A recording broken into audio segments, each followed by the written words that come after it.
The snow fell thick over Ashford Manor that Christmas Eve, muffling the world in white silence. Inside the grand estate, a young woman stood trembling in the Duke's study, her dismissal letter clutched in frozen fingers.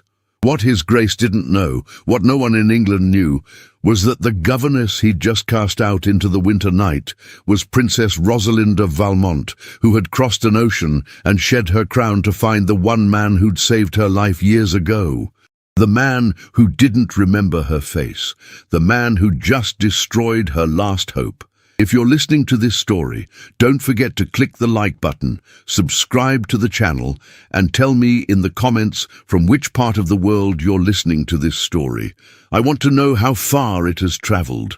Princess Rosalind Evangeline Charlotte of Valmont had lived 22 years behind gilded bars.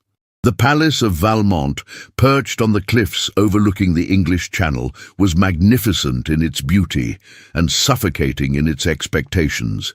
Every moment of her existence had been choreographed since birth. The way she walked, the words she spoke, even the expression she wore when greeting foreign dignitaries. Her mother, Queen Marguerite, had made Rosalind's future abundantly clear from her 16th birthday onward. She would marry Prince Leopold of Brandenburg, a union that would secure trade routes and military alliances between their two small but wealthy nations.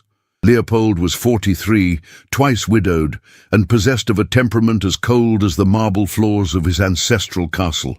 Rosalind had met him only twice. Both times, his pale blue eyes had assessed her with the same detachment one might show when purchasing a broodmare. He'd commented on her childbearing hips and the strength of her teeth. She'd smiled through it all, as trained, while something inside her withered. The palace staff whispered that she was fortunate. Leopold was wealthy, titled, and politically powerful. What more could a princess want? But in the quiet of her chambers, Rosalind pressed her forehead against the cold window glass and remembered a different man entirely. She'd been 17 when the carriage accident happened. Her father had insisted on touring the northern provinces despite the autumn storms, and the roads had been treacherous with mud. The carriage had overturned on a remote country lane, throwing Rosalind into a ravine. She'd woken to find herself cradled in strong arms, a young man's face above her own, dark eyes filled with genuine concern. He'd been travelling through Valmont on some business she never learned, English by his accent.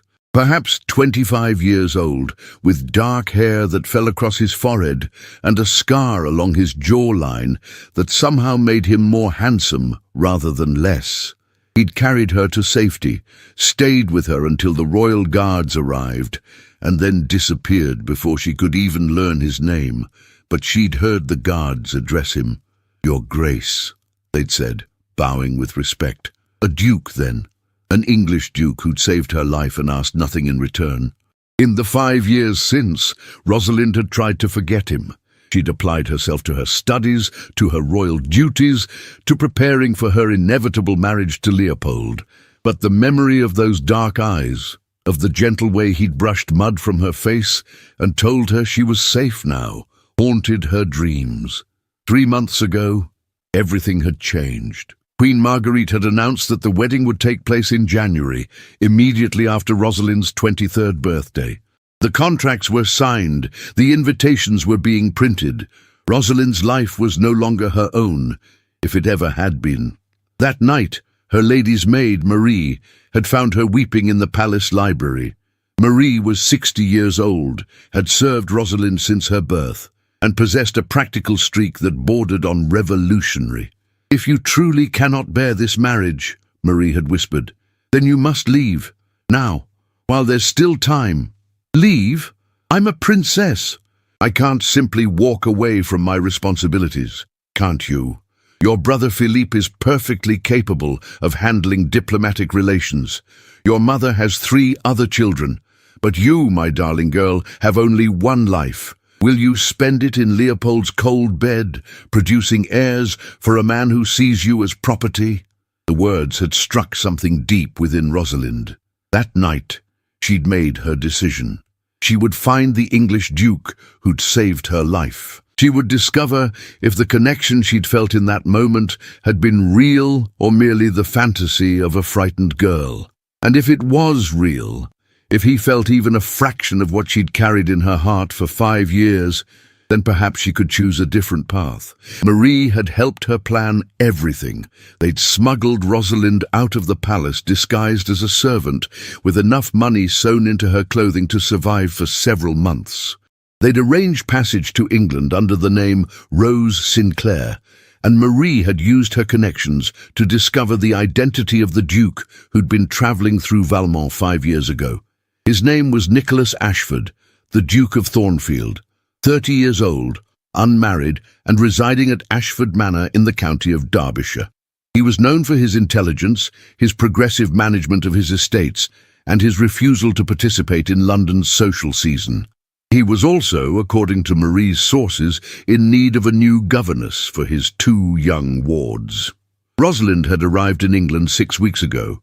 She'd secured the position at Ashford Manor through a London employment agency, presenting herself as Rose Sinclair, an educated young woman of good family but limited means, seeking respectable employment.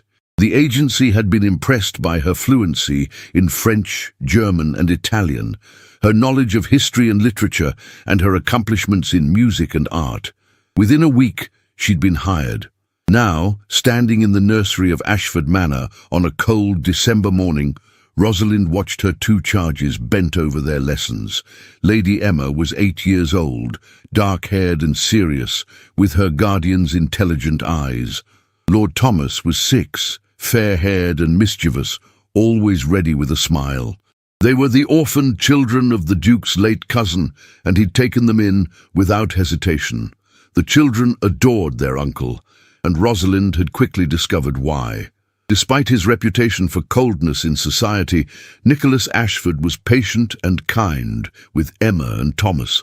He took breakfast with them every morning, listened to their lessons in the evening, and never dismissed their questions as childish nonsense. But he didn't remember Rosalind. She'd been so certain that when he saw her face, recognition would dawn. Instead, he'd greeted her with polite formality, discussed her duties and salary, and then returned to his study. To him, she was simply Miss Sinclair, the new governess. Nothing more. The disappointment had been crushing, but Rosalind had not come so far to give up easily. She would make him see her, truly see her, and perhaps then he would remember. Perhaps then she could reveal her true identity and discover if the connection between them could become something real. She'd been at Ashford Manor for 5 weeks now, and she'd learned much about the Duke. He rose early and rode across his estates before breakfast, checking on his tenants and ensuring their cottages were sound for winter.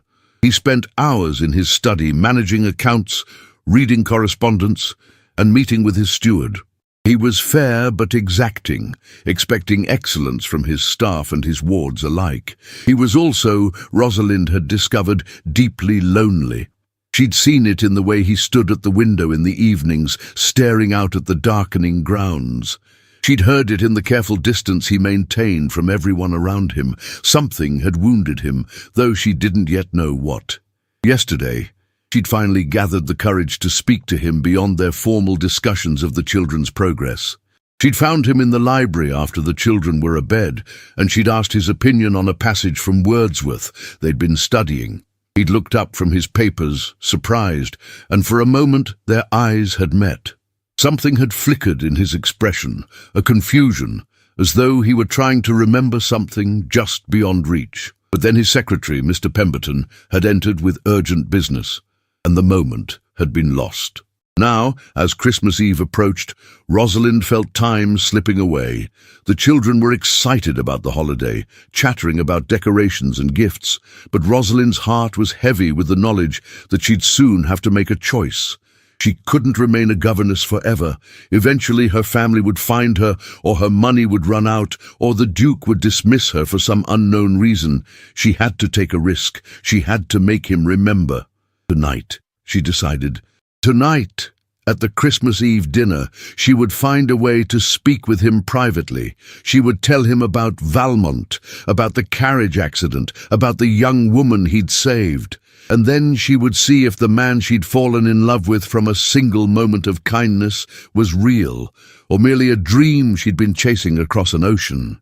The Christmas Eve dinner at Ashford Manor was meant to be a modest affair, but the Duke's sister, Lady Beatrice Hartwell, had arrived that afternoon with her husband and daughter, transforming the quiet household into something far more elaborate. Lady Beatrice was everything her brother was not: vivacious, social, and deeply invested in the intricacies of aristocratic society. She'd swept into the manor with trunks of luggage, a lady's maid, and immediate opinions about everything from the decorations to the menu. Within hours, she'd reorganized the seating arrangements for dinner and insisted that the governess would, of course, take her meal in the nursery with the children. Rosalind had accepted this demotion with outward grace, though inwardly her heart sank. Her plan to speak with the Duke privately was crumbling before it had even begun.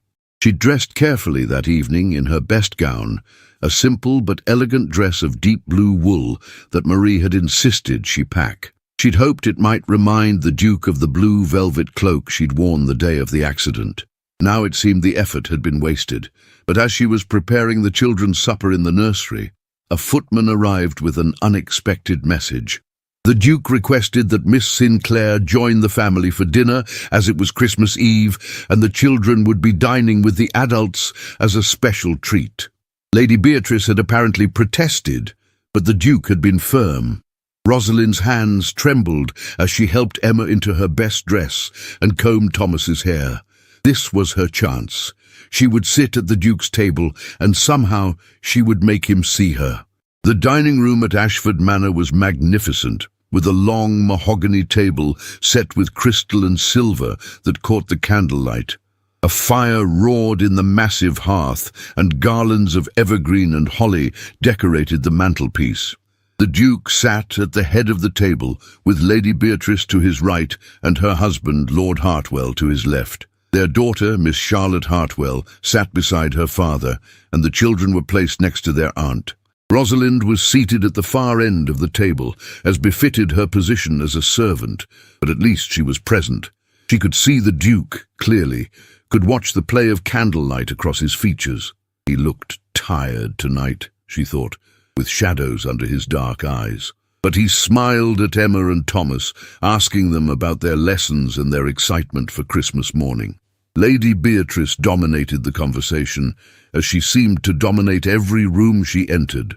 She spoke of London society, of the balls and parties she'd attended, of the eligible young ladies who'd been presented this season. Her daughter Charlotte, 19 years old and pretty in a sharp-featured way, smiled and nodded at all the appropriate moments. "Nicholas, you really must come to London for the season," Lady Beatrice insisted, her voice carrying down the table. "Charlotte has been invited to Lady Pemberton's ball in January, and it would be the perfect opportunity for you to re-enter society. You've hidden yourself away in Derbyshire long enough." "I have responsibilities here, Beatrice," the Duke replied mildly. "The estates require attention, and the children need stability." "The children have a governess," Lady Beatrice said, waving her hand dismissively. "That's what you employ her for, after all. And as for the estates, surely your steward can manage for a few weeks. You're 30 years old, Nicholas. It's past time you married and produced an heir. The title cannot die with you." Rosalind saw the Duke's jaw tighten, but he said nothing. Charlotte, however, leaned forward with a smile that didn't quite reach her eyes. "Uncle Nicholas, Mother is right. You can't mean to remain a bachelor forever. Surely there must be some lady who's caught your interest." "My interests lie in ensuring my wards receive a proper education and my tenants have sound roofs over their heads," the Duke said firmly. "Romance is a luxury I cannot afford." "Cannot afford, or will not permit yourself?" Lady Beatrice's voice had sharpened. "Nicholas, it's been 5 years since Eleanor died. You cannot mourn forever." The silence that fell over the table was sudden and absolute. Even the children stopped eating, sensing the tension.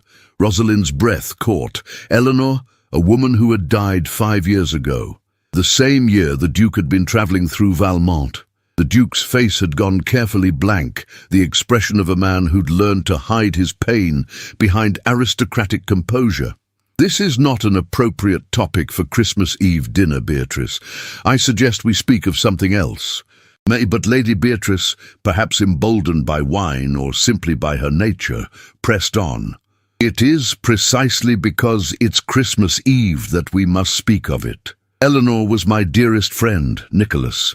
I know how deeply you loved her, but she would not want you to bury yourself alive in this manner, refusing all society, rejecting every opportunity for happiness. She would want you to live. You presume to know what Eleanor would want?" The Duke's voice was quiet, but there was steel beneath the words. "You, who encouraged her to travel to Italy despite her weak constitution? You, who insisted she attend every party and ball in London, even when she was exhausted?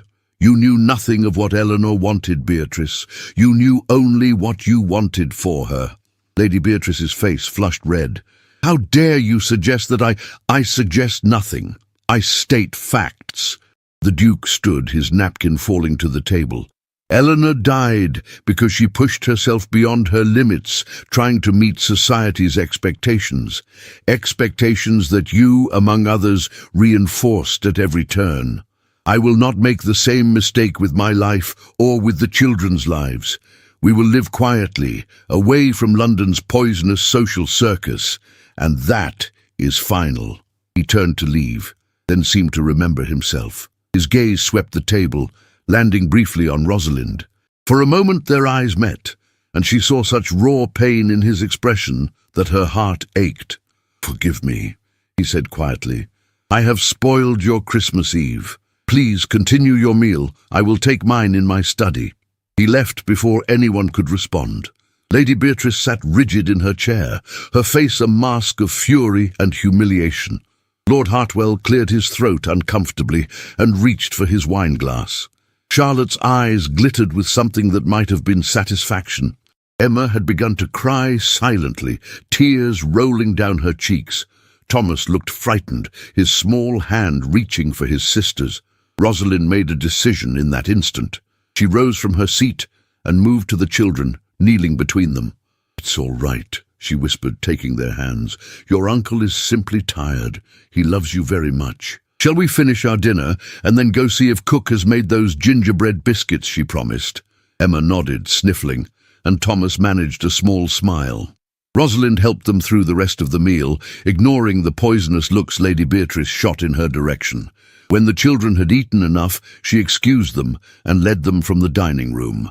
But instead of taking them directly to the nursery, Rosalind found herself walking toward the Duke's study. She had to see him, had to understand what had happened to Eleanor, and why the Duke carried such guilt. Perhaps in his pain, he might finally be ready to remember the day in Valmont when he'd saved another young woman's life. She settled the children in the library with a picture book, then approached the Duke's study. The door was slightly ajar, and she could see him standing at the window, a glass of brandy in his hand, staring out at the snow-covered grounds. She knocked softly. "Your Grace?" He turned, and she saw that his face was haggard. "Miss Sinclair, the children, are they well?" "They're in the library looking at books. They were worried about you." He closed his eyes briefly. "I should not have lost my temper at dinner. It was unforgivable." "It was human," Rosalind said gently. She stepped into the study, closing the door behind her. Propriety be damned. This man was in pain, and she would not leave him alone with it. "Your Grace, forgive my presumption, but I believe you've been carrying a great burden alone for too long." "You know nothing of my burdens, Miss Sinclair." "Then tell me." She moved closer, her heart pounding. "Tell me about Eleanor. Tell me why you blame yourself for her death." He laughed, a bitter sound. "You're very forward for a governess." "Perhaps. But I'm also someone who understands loss and guilt. I've made choices that hurt people I loved. I've run from responsibilities that terrified me. I'm not here to judge you, Your Grace. I'm here because She stopped. unsure how to continue without revealing too much. Because you what? He was looking at her now, really looking at her, and there was something in his gaze that made her breath catch. Because I believe you're a good man who deserves peace, she finished quietly. And because the children need you to forgive yourself so that you can fully be present for them. He stared at her for a long moment, and she saw the war playing out behind his eyes, the desire to speak warring with the habit of silence. Finally, he set down his glass and spoke. Eleanor was my fiancée. We were to be married 6 years ago. She was beautiful, accomplished, everything a duchess should be, but she was also fragile, prone to illness, and the demands of the social season exhausted her. I begged her to rest, to stay in the country, but she insisted on going to London, on attending every event. She said it was her duty as my future wife. He paused, his hands clenching. 5 years ago, she insisted on traveling to Italy with a group of friends, including my sister. I argued against it. The journey would be arduous, and Eleanor's health was already poor, but Beatrice convinced her it would be restorative, that the Italian sun would strengthen her. I was overruled. Rosalind's heart sank. She knew what was coming.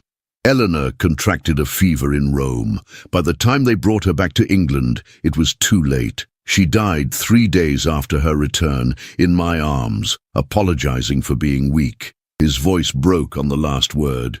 She apologized to me, as though her death was a failure on her part, and I realized then that I'd failed her. I'd allowed society's expectations to push her beyond her limits. I'd been so concerned with duty and propriety that I'd forgotten to simply protect the woman I loved. So you left society entirely, Rosalind said softly, and you've been punishing yourself ever since. I've been ensuring that no one else suffers for my mistakes, he corrected. The children will not be pushed into society's mold. They will be educated, loved, and allowed to choose their own paths. And I will not marry again, because I will not risk another woman's health and happiness for the sake of producing an heir. Rosalind felt tears prick her eyes. This man, this good wounded man, had been alone with his guilt for 5 years. The same 5 years she'd been dreaming of him, building him into a romantic ideal in her mind. The reality was so much more complex and painful than she'd imagined. Your Grace, she said, Eleanor's death was not your fault. Illness is not something we can control, no matter how much we wish otherwise. And isolating yourself, denying yourself any chance at happiness, is not honoring her memory. It's simply another form of dying. He looked at her sharply. You speak very boldly for someone I've employed for barely a month. I speak boldly because someone must. She took a breath, knowing she was about to risk everything. Your Grace, 5 years ago, you were traveling through the kingdom of Valmont. Do you remember? His brow furrowed. Valmont? Yes, I was there on business shortly after Eleanor's death. I needed to escape England, to go somewhere no one knew me. Why do you ask? Do you remember a carriage accident? A young woman thrown from her carriage into a ravine? His eyes widened. Yes, I do remember. There was a terrible storm and a royal carriage had overturned. I helped pull a girl from the wreckage. She was unconscious, bleeding. I carried her to safety and waited with her until the guards arrived, but then they hurried me away and I never learned. He stopped, staring at her. Miss Sinclair, how do you know about this? Because I was that girl, Rosalind whispered. I was the one you saved. The Duke's face went pale. That's impossible. That girl she was Princess Rosalind of Valmont, Rosalind finished. Yes, Your Grace, that was me. And I've spent 5 years trying to find you again, to thank you, to... She stopped, unable to continue. He was looking at her as though she were a ghost. You're lying. This is some kind of scheme. Princess Rosalind would never be working as a governess in an English manor house. Unless she ran away from an arranged marriage to a man she couldn't bear to wed, Rosalind said. Unless she remembered the kindness in a stranger's eyes and wondered if perhaps there was another path available to her. Unless she was foolish enough to believe in fairy tales. The Duke shook his head slowly. This is madness. You expect me to believe that a princess abandoned her kingdom to become a governess, that you've been living under my roof for weeks without revealing your identity? Why? What possible reason? Because I wanted you to see me, Rosalind said, her voice breaking. Not as a princess, not as a title or a political alliance, but as a person, as Rose. I wanted to know if the connection I felt that day was real, or if I'd simply invented it in my desperation to escape my gilded cage. The Duke stared at her, and she saw belief warring with disbelief in his expression. If what you say is true, if you really are Princess Rosalind, then you've put yourself in tremendous danger. Your family must be searching for you. There could be international incidents. And you've compromised yourself by living here unchaperoned, working as a servant. I don't care about any of that, Rosalind interrupted. Don't you understand? I came here for you. I crossed an ocean, gave up my title, risked everything because I needed to know if we... She couldn't finish. The words were too raw, too vulnerable. The Duke's expression had gone cold. Then you've made a terrible mistake, Miss Sinclair, or Your Highness, or whoever you truly are. Because I am not the man you're looking for. I'm not a romantic hero from a fairy tale. I'm a broken widower who failed the woman he loved and who has nothing to offer anyone else. Whatever you thought you'd find here, whatever fantasy you've been nurturing, it doesn't exist. The words struck her like physical blows. Your Grace, no. He held up his hand. I don't know if you're truly Princess Rosalind or if this is some elaborate deception. Frankly, at this moment, I don't care. What I do know is that you've lied to me from the moment you entered my household. You've deceived me, manipulated me, and now you've created a situation that could destroy both our reputations. I cannot have someone I cannot trust caring for my wards. Rosalind felt the floor tilting beneath her. What are you saying? I'm saying that your employment is terminated, effective immediately. His voice was flat, emotionless. You will pack your belongings tonight and leave Ashford Manor first thing tomorrow morning.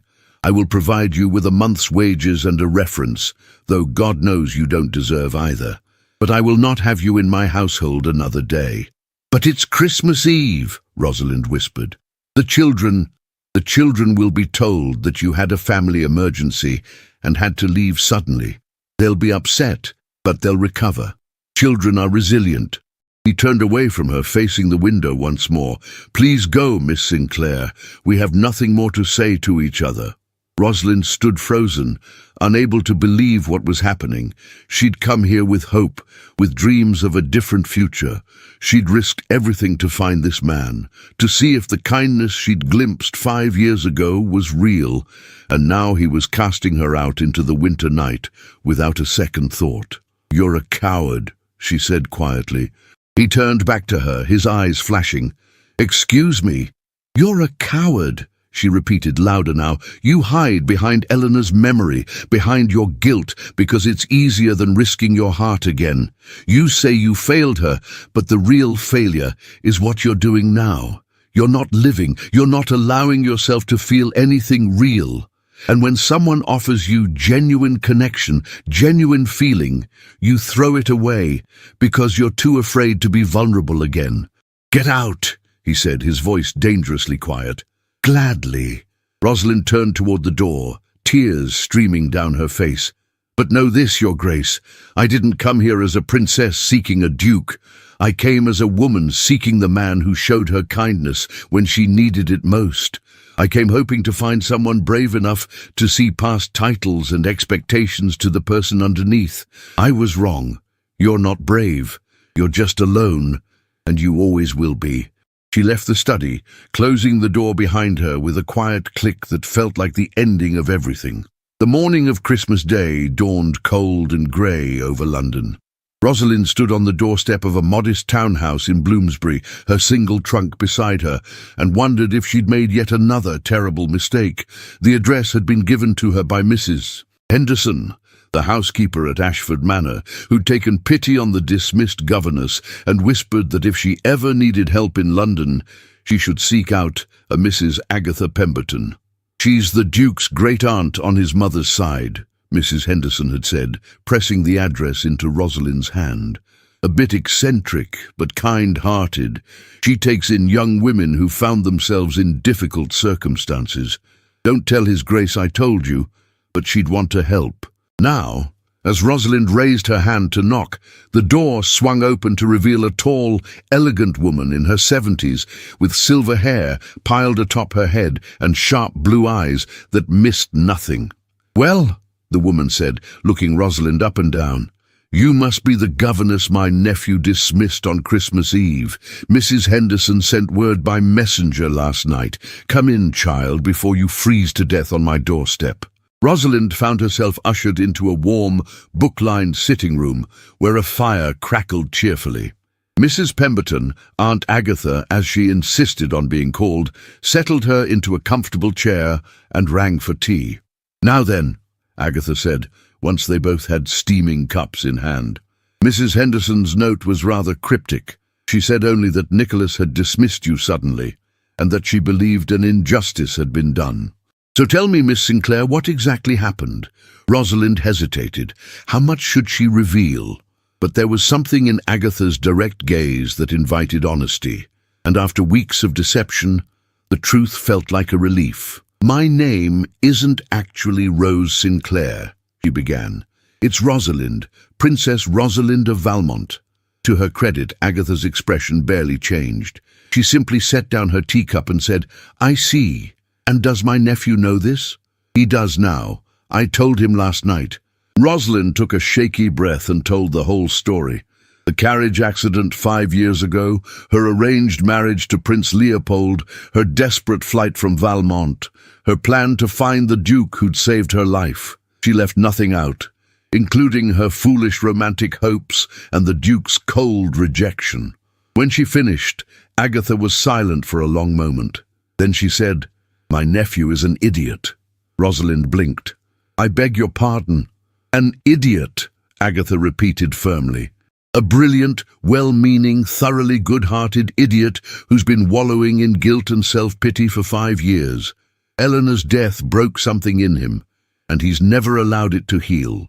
Instead, he's convinced himself that he's somehow cursed, that anyone who gets close to him will suffer. It's nonsense, of course, but try telling him that." "He loved her very much," Rosalind said quietly. "He did, but Eleanor was never the right match for him, and I think part of him knew it. She was lovely, but fragile in more than just body. She needed constant reassurance, constant attention. Nicholas is the sort of man who needs a partner with strength, someone who can stand beside him rather than lean on him. Someone like you, perhaps." Rosalind shook her head. "He made it very clear that he wants nothing to do with me." "He made it very clear that he's terrified," Agatha corrected. "You challenged him, forced him to feel something again, and he panicked. But that doesn't mean all is lost. Tell me, Your Highness, what do you plan to do now? Return to Valmont and marry your prince?" The thought made Rosalind's stomach turn. "No, I can't go back to that life. I'd rather work as a governess for the rest of my days than marry Leopold." "Then you'll need a new position, and I'm afraid your lack of references will make that difficult. Nicholas may have given you a letter, but once word spreads that you were dismissed on Christmas Eve, no respectable family will hire you." Agatha tapped her fingers on the arm of her chair, thinking, "However, I may have an alternative." "Do you know anything about women's education reform?" Rosalind blinked at the sudden change of subject. "I know that opportunities for women's higher education are severely limited in England." "Exactly.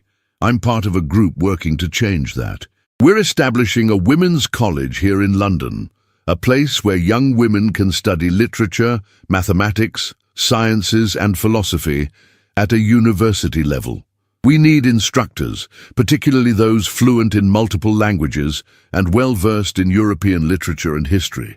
Your royal education would be invaluable, and your current situation means you're uniquely positioned to understand the constraints society places on women." "You want me to teach at a women's college?" Rosalind felt a flutter of something that might have been hope.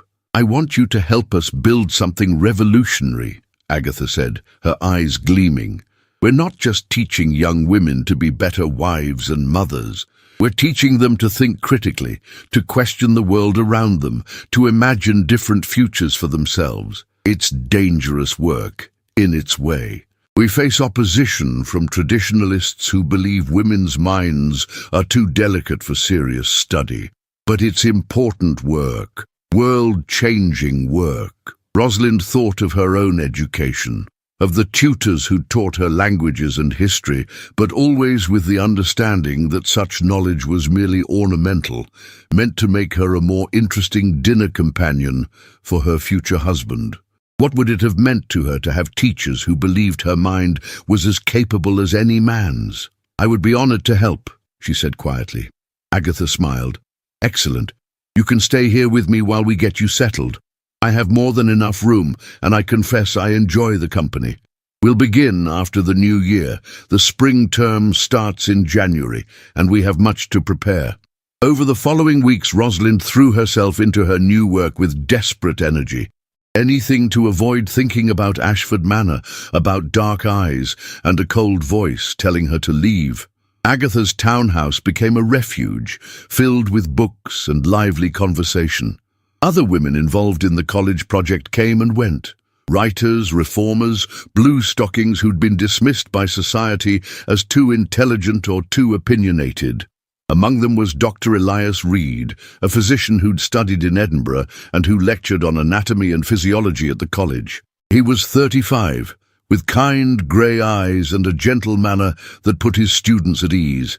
He'd been widowed young, his wife dying in childbirth along with their son, and he'd devoted himself to medicine ever since. He and Rosalind met at one of Agatha's dinner parties in early January. They'd been seated next to each other, and he'd asked about her background with genuine interest. She told him a carefully edited version of her story, a young woman from a wealthy European family who'd fled an arranged marriage to pursue education and independence in England. "That took remarkable courage," Elias had said. "Most people lack the strength to choose their own path when it means disappointing their families." "Or perhaps I'm simply selfish," Rosalind had replied. "I put my own desires above my duty to my country and my family." "Is it selfish to refuse to be treated as property?" Elias had asked quietly. "Is it selfish to believe you have the right to choose whom you marry, how you live, what you do with your mind and your talents? I don't think so. I think it's human." The conversation had stayed with Rosalind. Over the following weeks, she and Elias had become friends. He attended her lectures on French literature, and she attended his on medical ethics. They walked together in the park on Sunday afternoons, discussing philosophy and politics and the changing world around them. Elias never pressed for more than friendship, never made her feel that he expected anything from her.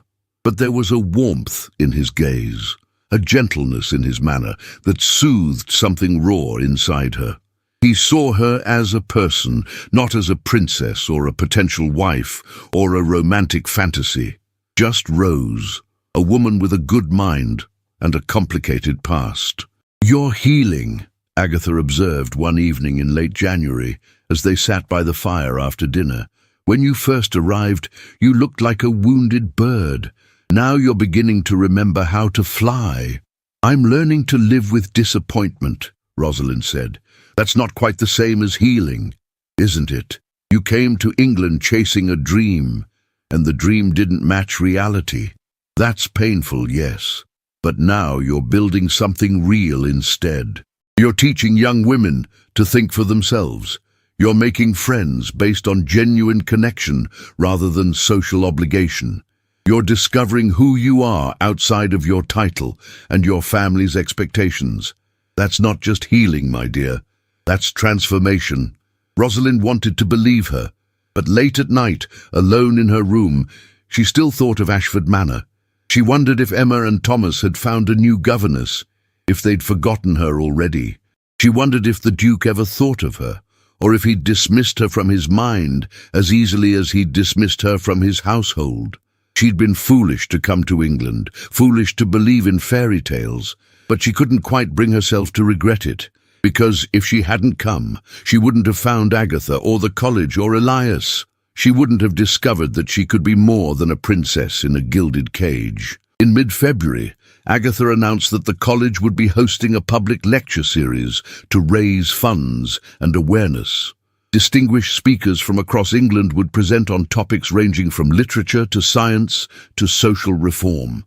The events would be held at a rented hall in Mayfair, and members of London society would be invited to attend.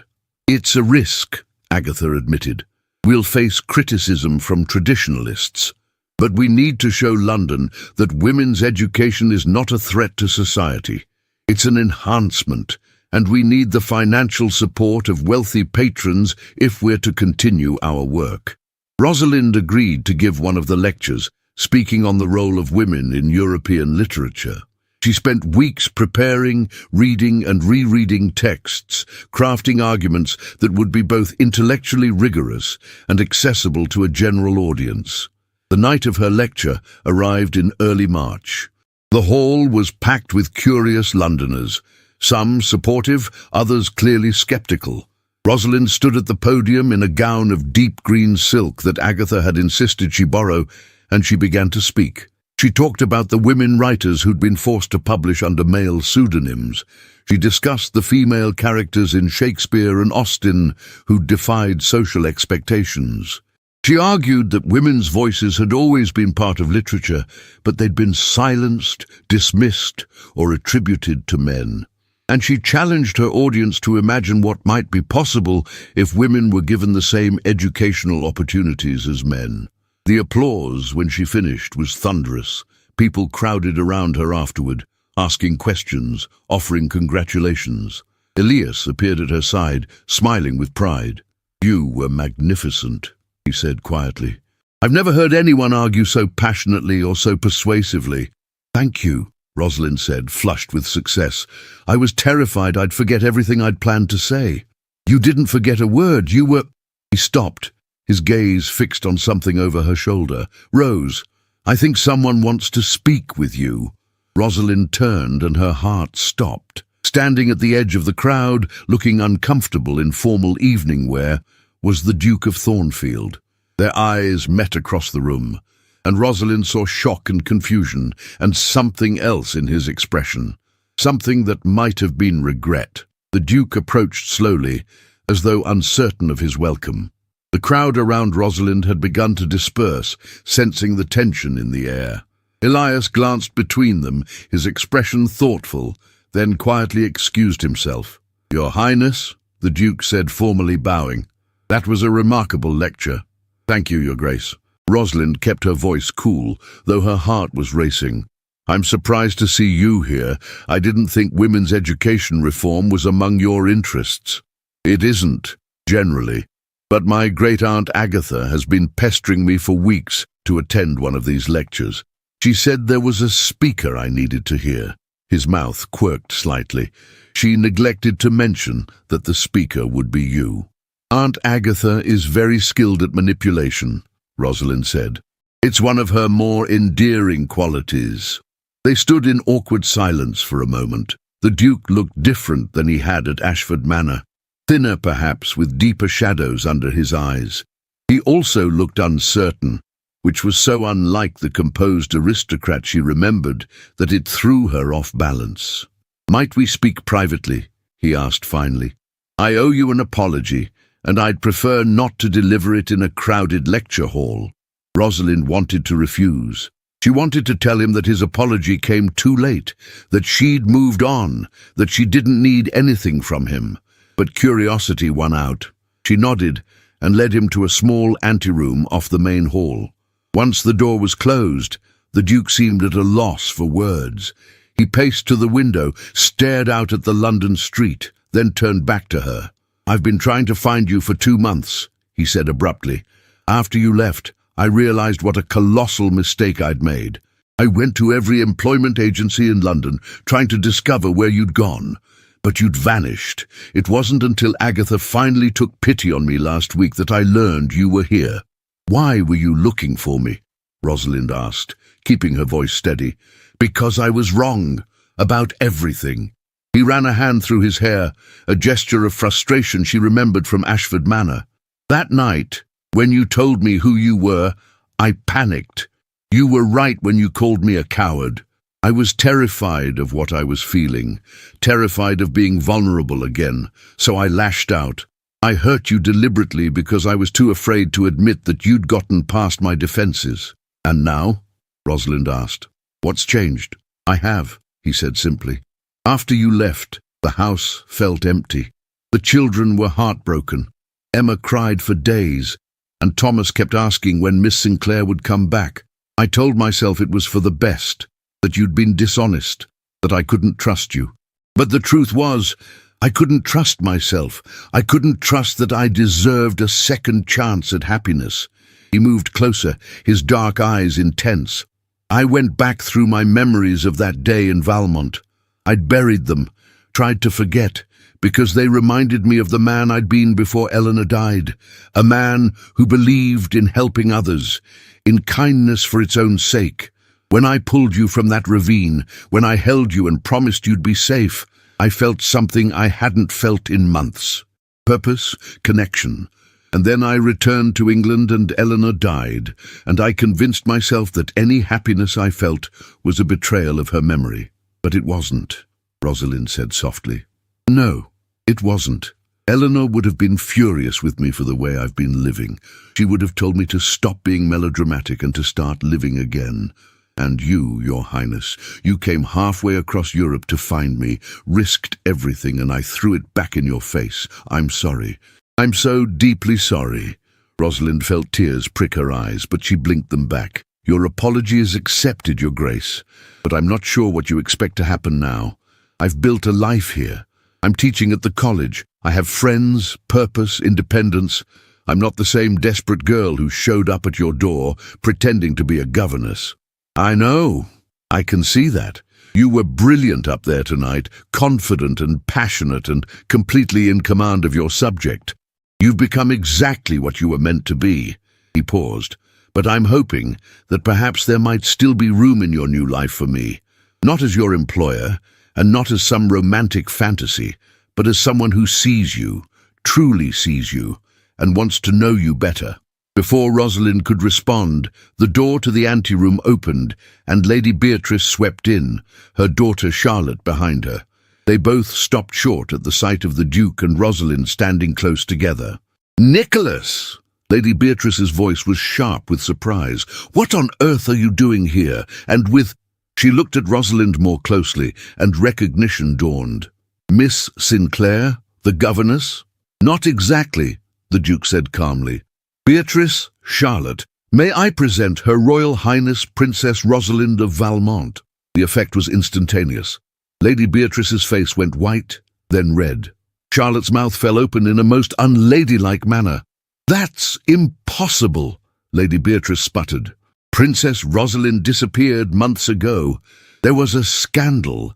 She was meant to marry Prince Leopold of Brandenburg, and she vanished before the wedding. The whole of Europe has been searching for her."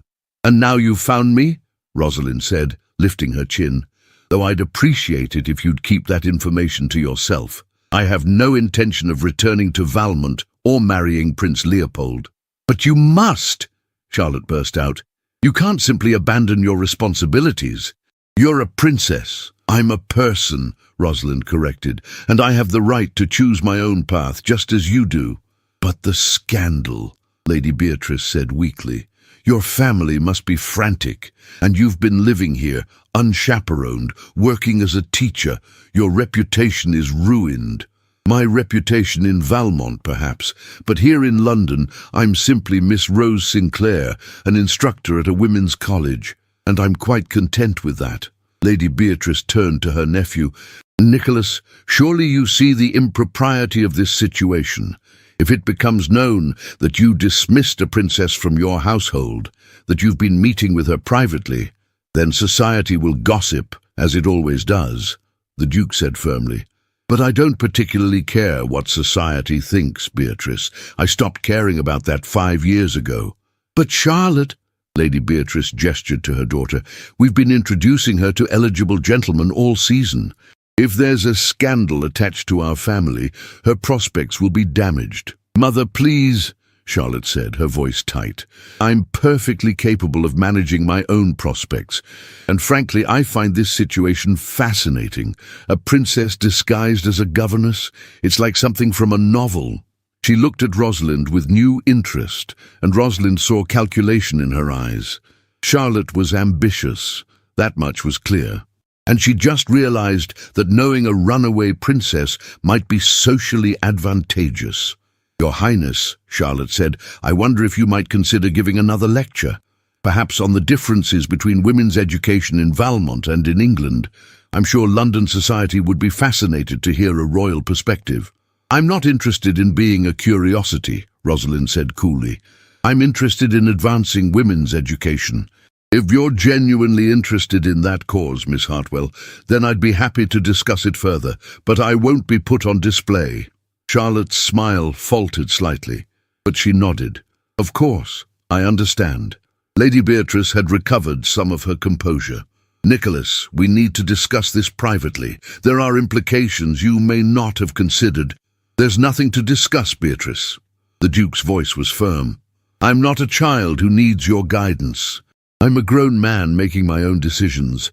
Now, if you'll excuse us, I was in the middle of a private conversation with Her Highness." Lady Beatrice looked as though she wanted to argue, but something in her nephew's expression stopped her. She nodded stiffly and swept from the room, Charlotte following with one last curious glance at Rosalind. When they were alone again, the Duke let out a long breath. "I apologize for my sister. She means well, but she has difficulty accepting that others might not share her priorities." "She's worried about you," Rosalind said, "and about Charlotte's prospects. I can understand that, even if I don't agree with her methods. You're generous." He moved closer again. "Rosalind, may I call you Rosalind?" "Yes." "Rosalind, I know I have no right to ask anything of you, but I'm asking anyway. Would you allow me to court you properly, not as a duke courting a princess, but as Nicholas courting Rose? I want to know who you've become.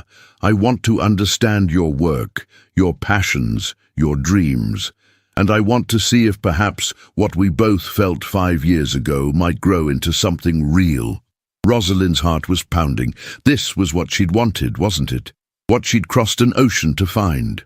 But now that it was being offered, she felt uncertain. She'd built a life without him. She'd found purpose and friendship and the beginnings of independence. Was she ready to risk all that for a man who'd already hurt her once?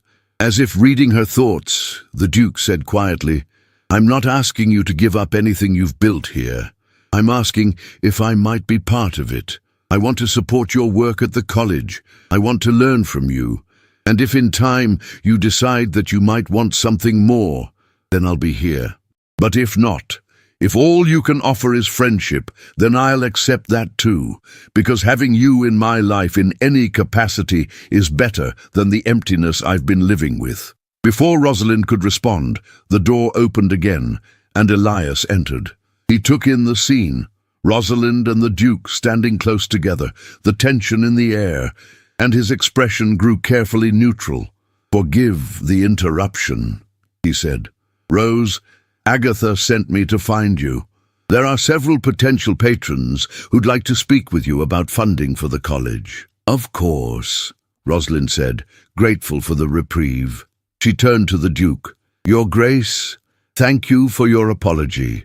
I need time to consider what you've said. Perhaps we might continue this conversation another time." "Whenever you're ready," he said. "I'll wait." As Rosalind left the anteroom with Elias, she felt the Duke's gaze on her back. Elias was silent until they were out of earshot. Then he said quietly, "That was the Duke of Thornfield, wasn't it? Your former employer?" "Yes. And he wants to court you." It wasn't a question, but Rosalind answered anyway.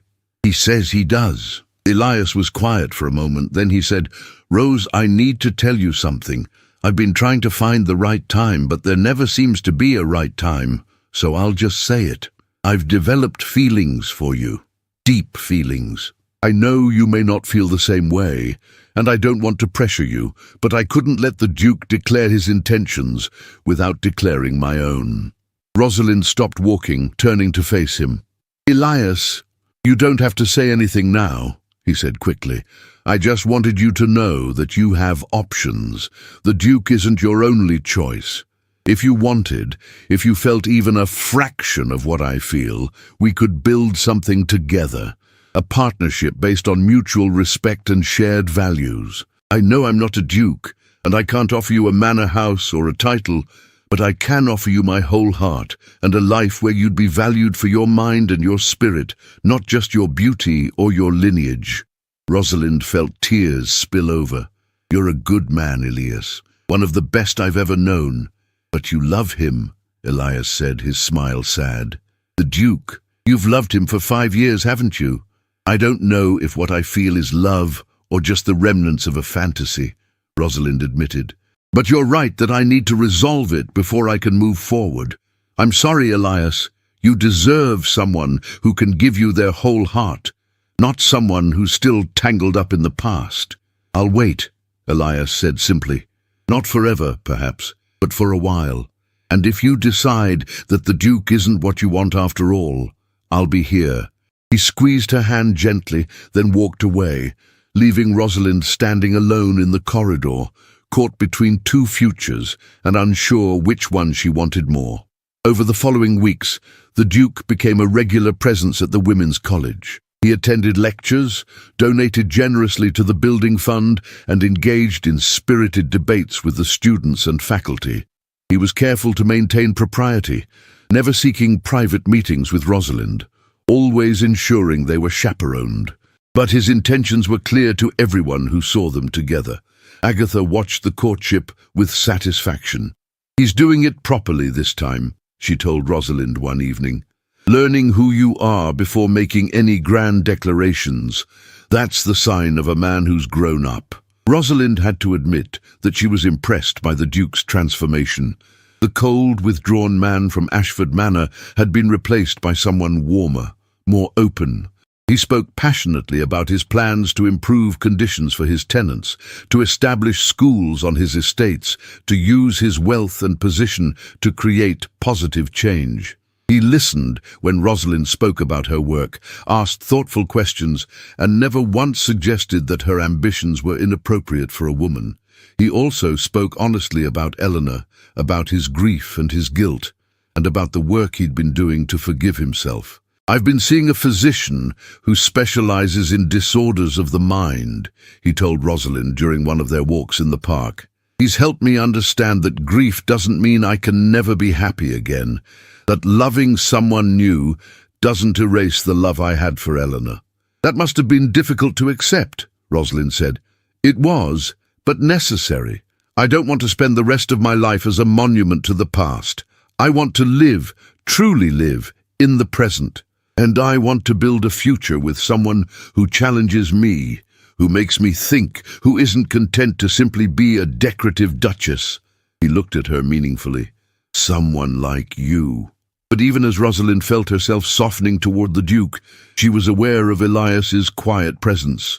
He never pressed her for a decision, never made her feel guilty for spending time with the Duke, but she saw the sadness in his eyes when he watched them together, and it hurt her heart. In late April, everything came to a head. Rosalind received a letter from Valmont, forwarded through a series of intermediaries. It was from her brother Philippe, and it was brief and to the point. "Rosalind, Mother is ill. The physicians say it's her heart.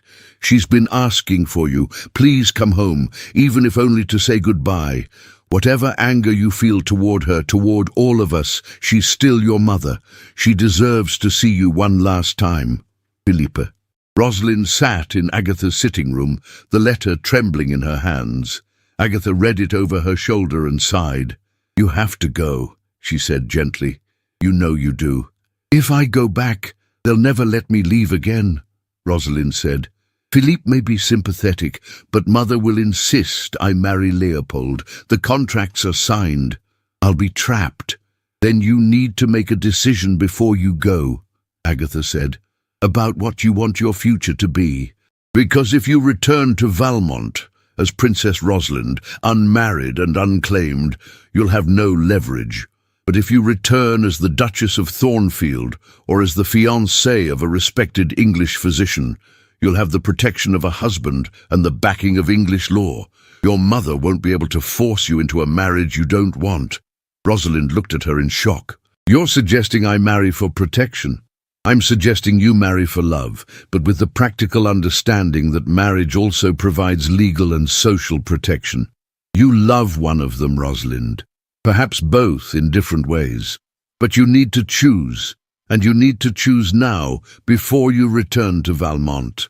That evening, Rosalind asked both the Duke and Elias to meet her at Agatha's townhouse. When they arrived and saw each other, both men looked wary. "Gentlemen," Rosalind said, her voice steady despite her racing heart, "thank you for coming. I need to tell you both something, and I need to do it honestly, even if it's painful." She told them about the letter from Philippa, about her mother's illness, about the pressure she would face to marry Leopold if she returned to Valmont alone. "I've been avoiding making a choice between you," she said. "Partly because I was afraid of hurting one of you, and partly because I was afraid of making the wrong decision. But I can't avoid it any longer. I need to return to Valmont, and I need to know where I stand before I go." She turned to Elias first. "You've been nothing but kind to me. You've respected my independence, supported my work, and offered me a future based on mutual respect and shared values. You're a good man, Elias, and any woman would be fortunate to marry you. But I can't be that woman, because as much as I care for you, as much as I admire you, I'm not in love with you, and you deserve someone who is." Elias's face was pale, but he nodded. "I appreciate your honesty.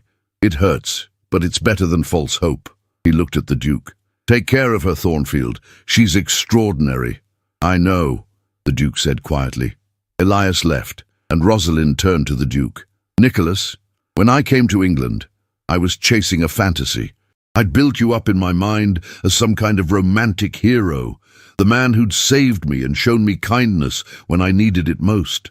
And when the reality didn't match the fantasy, when you dismissed me from Ashford Manor, I was devastated, but I was also freed to discover who I was, without the weight of my title, without the expectations of my family, without the fantasy I'd been clinging to." "I know," he said, "and I'm sorry I hurt you. But I'm grateful too, in a way, because it forced both of us to grow, to become people who might actually be able to build something real together." "That's what I've realized," Rosalind said. "What I feel for you now isn't the same as what I felt when I first came to England. It's not a fantasy or a dream.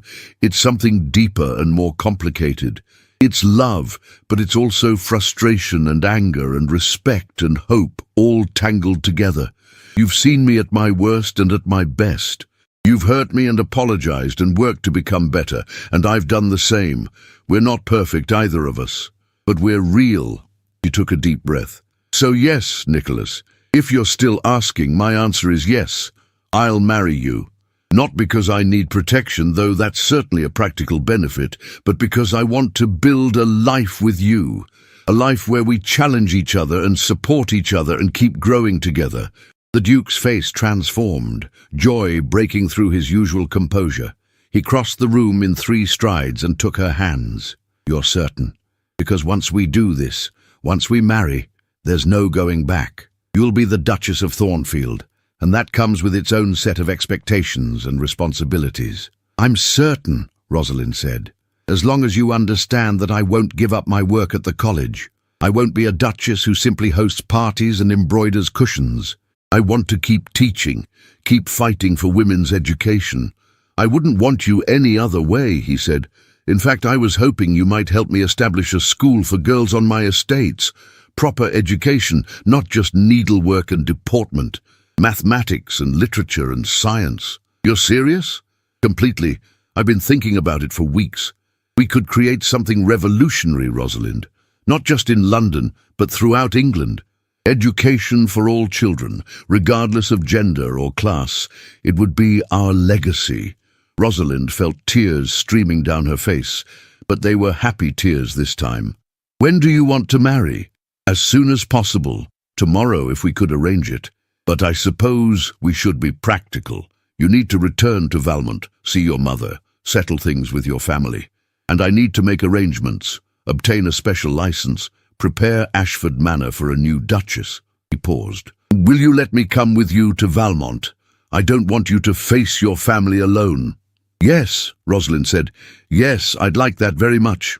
They were married 3 days later in a quiet ceremony at Agatha's townhouse, with only a handful of witnesses present. Agatha cried, which she claimed was completely out of character. The Duke slipped a ring onto Rosalind's finger, a simple band of gold set with sapphires that matched her eyes, and promised to love and honor her for the rest of his days. "I promise to challenge you when you're being stubborn," Rosalind said, "to support you when you're struggling, and to remind you that you're not alone anymore. I promise to see you, truly see you, every day," the Duke replied. "Not as a princess or a duchess, but as Rosalind, the woman who was brave enough to cross an ocean for what she wanted and wise enough to build a new life when the first dream didn't work out." When they kissed, Rosalind felt something settle into place inside her. This was right. Not perfect, not a fairy tale, but real and solid and true. They left for Valmont the next morning, travelling as the Duke and Duchess of Thornfield. Rosalind wore a travelling dress of deep blue, and the Duke held her hand throughout the journey, as though afraid she might disappear if he let go. "Are you nervous?" he asked as their ship approached the Valmont coast. "Terrified," Rosalind admitted. "But I'm not alone this time. That makes all the difference." The Palace of Valmont loomed on the cliffs, just as imposing as Rosalind remembered. But she was different now. She wasn't the frightened girl who'd fled in the night. She was the Duchess of Thornfield, a teacher, a woman who'd chosen her own path. Her brother Philippe met them at the palace gates. He looked older than Rosalind remembered, with new lines around his eyes. But his smile was genuine as he embraced her. "Rosalind, thank God you're safe. Mother has been—" He stopped, noticing the Duke. "And you've brought a guest." "My husband," Rosalind said, taking the Duke's arm. "Philippe, may I present Nicholas Ashford, the Duke of Thornfield. Nicholas, my brother, Crown Prince Philippe of Valmont." Philippe's eyebrows rose, but he bowed gracefully. "Your Grace, welcome to Valmont. I must say, this is unexpected news. I imagine we have much to discuss," the Duke said. "But first, Her Highness would like to see her mother." Queen Marguerite was in her chambers, propped up on pillows, looking pale and fragile. But her eyes were sharp as ever when Rosalind entered. "So," she said, "the prodigal daughter returns, and married, I hear, to an English duke. How very dramatic of you, Rosalind." "Hello, Mother," Rosalind said quietly. "I'm sorry you've been ill." "Are you? Or are you simply here to gloat about escaping your responsibilities?" But there was no real heat in the Queen's words. She looked tired, Rosalind thought, and perhaps, underneath the anger, a little relieved. "I'm here because you're my mother," Rosalind said, "and because I wanted you to know that I'm happy, truly happy, for the first time in my life. I'm sorry I couldn't be the daughter you wanted, the princess who would make a politically advantageous marriage and secure alliances for Valmont. But I couldn't sacrifice my entire life for politics." "No," Queen Marguerite said softly. "I suppose you couldn't. You always were too much like your father, stubborn and idealistic, and convinced that love matters more than duty." She sighed. "Prince Leopold was furious when you disappeared. He's since married a princess from Bavaria, so that alliance is lost to us. But Philippe is more than capable of managing Valmont's diplomatic relations," Rosalind said. "He doesn't need me for that. No, he doesn't." The Queen looked at her daughter for a long moment. "Are you truly happy, Rosalind? This isn't just another rebellion?" "I'm truly happy," Rosalind said. "I'm teaching at a women's college in London. I'm working to expand educational opportunities for girls. And I've married a man who sees me as a partner, not as property. It's everything I wanted, Mother, everything I never thought I could have." Queen Marguerite closed her eyes. "Then I suppose I must be content with that, though I still think you're impossibly stubborn and dramatic." "I learned from the best," Rosalind said, and was rewarded with a faint smile from her mother. She stayed in Valmont for 2 weeks, long enough to see her mother's health improve and to make peace with her family. Philippe was genuinely happy for her, and even her younger siblings seemed to understand her choice. The scandal of her disappearance would fade, Philippe assured her, and her marriage to an English duke actually strengthened Valmont's ties to England, so perhaps some good had come of it after all. When Rosalind and the Duke finally left Valmont, sailing back toward England, Rosalind stood at the ship's rail and watched her homeland disappear into the distance. She felt no regret, only relief. She'd faced her past, made peace with her family, and chosen her future. "Ready to go home?" the Duke asked, coming to stand beside her. "Yes," Rosalind said, leaning into his warmth. "I'm ready." 6 months later, Ashford Manor had been transformed. The quiet, withdrawn household that Rosalind remembered from her time as a governess had become something vibrant and alive. The Duke had been true to his word, establishing a school for girls on the estate grounds. 20 students attended, daughters of tenants and local families, learning mathematics and literature alongside needlework and deportment. Rosalind taught 3 days a week at the school, and the other 2 days she travelled to London to continue her work at the Women's College. It was an exhausting schedule, but she thrived on it. She'd never been happier. Emma and Thomas had been overjoyed when their uncle married Miss Sinclair, or rather when they learned that Miss Sinclair had actually been Princess Rosalind all along and was now their Aunt Rosalind, the Duchess of Thornfield. Emma, now 9 years old, had decided she wanted to be a teacher when she grew up. Thomas, 7, wanted to be an explorer. The Duke encouraged both ambitions. On a warm September afternoon, Rosalind sat in the garden at Ashford Manor, correcting essays from her students. The Duke emerged from the house and settled beside her on the bench, pressing a kiss to her temple. "How are the essays?" he asked. "Brilliant, frustrating, inspiring, the usual." She set down her pen and leaned against him. "One of my students wrote about wanting to study medicine. She's only 14, but she's absolutely determined. She reminds me of myself at that age, full of dreams that everyone told me were impossible." "They're not impossible anymore," the Duke said. "Not for her, and not for any of the girls we're teaching. You've changed that, Rosalind. You and Agatha and all the other women working at the college. You're creating a different future."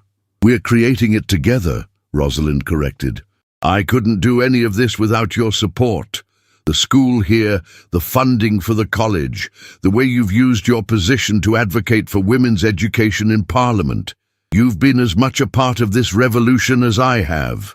"I'm simply following your lead," he said. "You're the revolutionary. I'm just the Duke who was smart enough to marry you."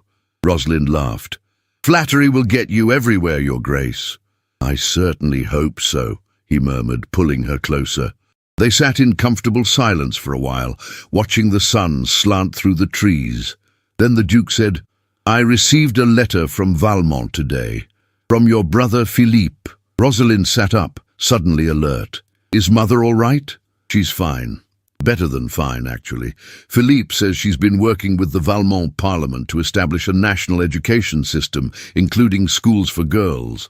Apparently, your example inspired her." Rosalind felt tears prick her eyes. "She's really doing that." According to Philippe, she told the Parliament that if her own daughter could cross an ocean to pursue education, then Valmont's daughters deserved the same opportunities at home. It's caused quite a stir, but Philippe thinks the reforms will pass. "I never thought—" Rosalind stopped, overwhelmed. "I never thought she'd understand. I thought she'd always see my leaving as a betrayal." "Perhaps she did at first," the Duke said gently. "But people can change, Rosalind. You've certainly proven that, and maybe by choosing your own path, you gave her permission to reconsider her own beliefs." That evening, the Duke and Duchess hosted a small dinner party at Ashford Manor. Agatha had come from London, along with several of the college faculty.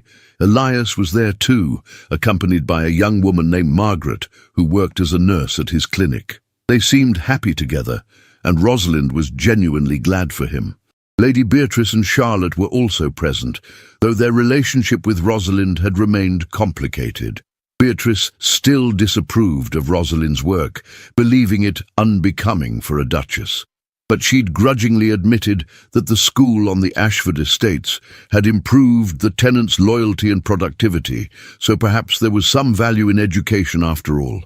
Charlotte, surprisingly, had become one of the college's most generous patrons. She'd attended several lectures and had been genuinely moved by the students' passion and intelligence. She'd even begun taking classes herself, studying literature and philosophy. She was engaged now to a young baron who shared her intellectual interests, and she seemed far happier than she'd been during the London season. As Rosalind looked around the dinner table at the people gathered there, family, friends, colleagues, students, she felt a profound sense of gratitude. This was her life now, not the life she'd been born into, and not the fairy tale she'd imagined when she first came to England, but something better, something real. After dinner, she and the Duke walked through the gardens as twilight fell.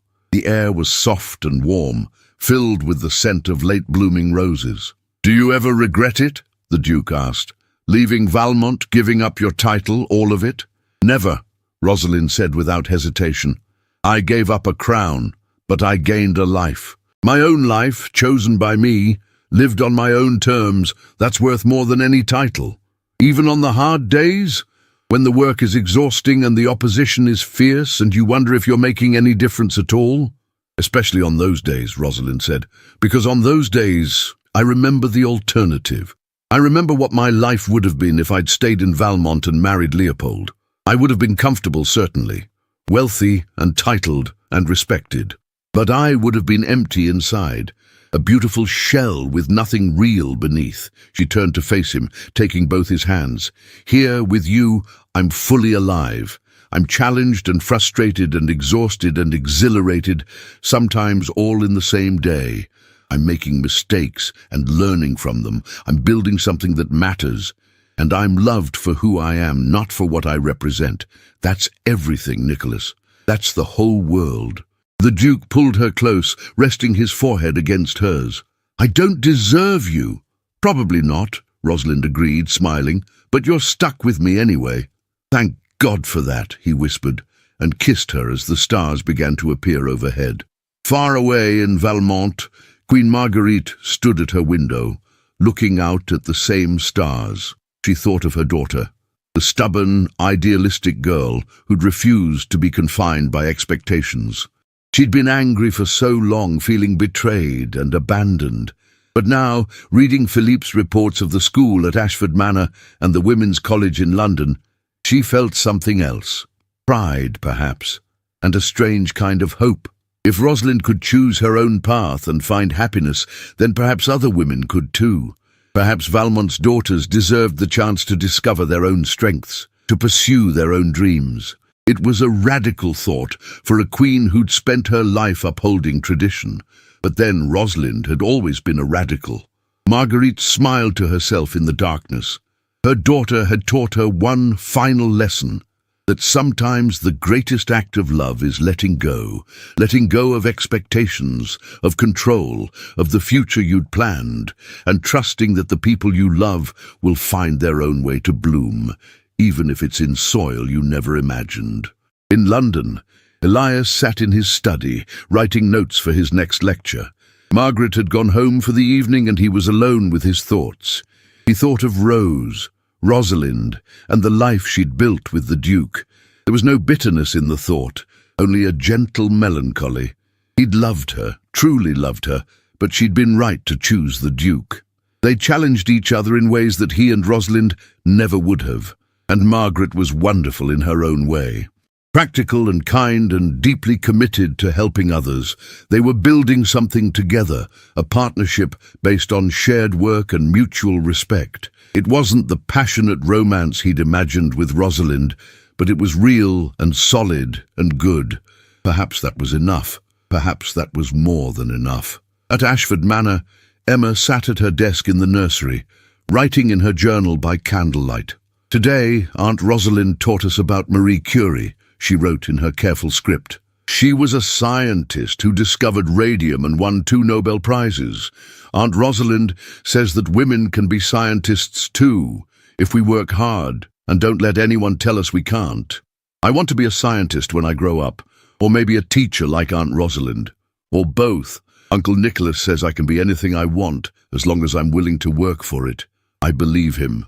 In the master bedroom, Rosalind stood at the window, looking out at the moonlit grounds. The Duke came up behind her, wrapping his arms around her waist. "What are you thinking about?" he asked. "Everything," Rosalind said. "How strange life is. How a single moment can change everything. If you hadn't been travelling through Valmont that day, if you hadn't stopped to help when my carriage overturned, none of this would have happened. I'd be married to Leopold, miserable and trapped. You'd still be alone mourning Eleanor. The school wouldn't exist. The college would have one less teacher, all the ripples spreading out from that one moment of kindness." "I've thought about that too," the Duke said. "How close we came to missing each other entirely. How many things had to go exactly right for us to end up here." "Do you believe in fate?" Rosalind asked. "I believe in choice," the Duke said. "I believe that we're given moments, opportunities, and what we do with them determines our lives. I chose to stop and help a stranger in Valmont. You chose to come to England to find me. We both chose to be honest about our feelings, even when it was difficult, and we chose to build this life together. That's not fate. That's courage." "Courage," Rosalind repeated softly. "Yes, I like that better than fate. Fate implies we had no control, that everything was predetermined. But we made these choices. We created this life, and we can keep creating it, keep choosing each other, every day." "Every day," the Duke agreed. "For the rest of our lives." They stood together at the window, watching the moon rise over Ashford Manor. In the distance, they could see the lights of the village, the cottages where their tenants lived, the school building where tomorrow Rosalind would teach another generation of girls that they could be anything they dreamed of being. It wasn't a fairy tale.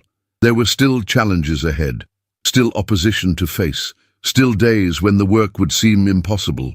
But they would face it together, as partners, as equals, as two people who'd chosen each other despite all the obstacles in their path. And that, Rosalind thought, was better than any fairy tale, because it was real, because it was theirs, because they'd built it with their own hands, their own choices, their own courage.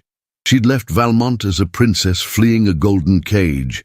She'd arrived in England as a governess chasing a dream.